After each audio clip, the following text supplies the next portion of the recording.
antes da gente estar falando dos tipos, a gente tem que falar dos componentes que compõem, né, o autoscaling. Então, basicamente, a gente tem primeiro que são os grupos, que é um componente lógico, pode ser grupo de servidor web, aplicação, grupo de banco de dados. Tem o template de configuração, que são também conhecidos como launch templates, né, templates de lançamento ou launch configuration, que são configurações de lançamento, que a gente pode especificar informações como o ID da IMI, da imagem, né, o tipo de instância, que pé, grupo de segurança, etc.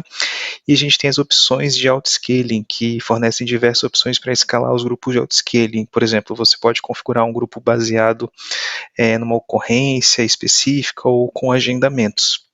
Então, quais são as opções de autoscale? A gente tem para manter as instâncias em um mesmo nível o tempo todo, tem a escalação manual, a escalação baseada em agendamento, a escalação baseada em demanda e a escalação preditiva. Então, mantém as instâncias no mesmo nível, então se a gente tem 4 instâncias, a gente sempre vai estar mantendo ela.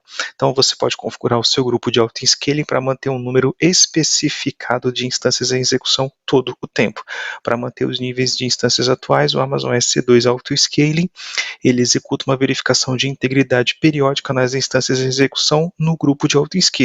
Então, quando o Amazon S2 Autoscaling encontra uma instância não íntegra, ele termina a instância e inicia uma nova, baseado em todo o template de configuração definido. Escalação manual. O dimensionamento manual é a maneira mais básica de dimensionar seus recursos, onde você especifica apenas a alteração da capacidade máxima mínima ou desejada do seu grupo de dimensionamento automático. O Amazon EC2 Autoscaling gerencia o processo de criação ou encerramento de instâncias para manter a capacidade atualizada. Então, se você manualmente quer diminuir de 4 para 3 ou até aumentar para 5, você manualmente vai estar configurando isso.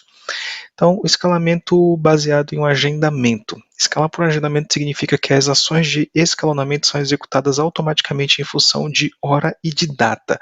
Isso é útil quando você sabe exatamente quando aumenta ou diminui o número de instâncias no seu grupo, simplesmente porque a necessidade surge em um cronograma previsível, ou seja, de acordo com o tempo que você tem.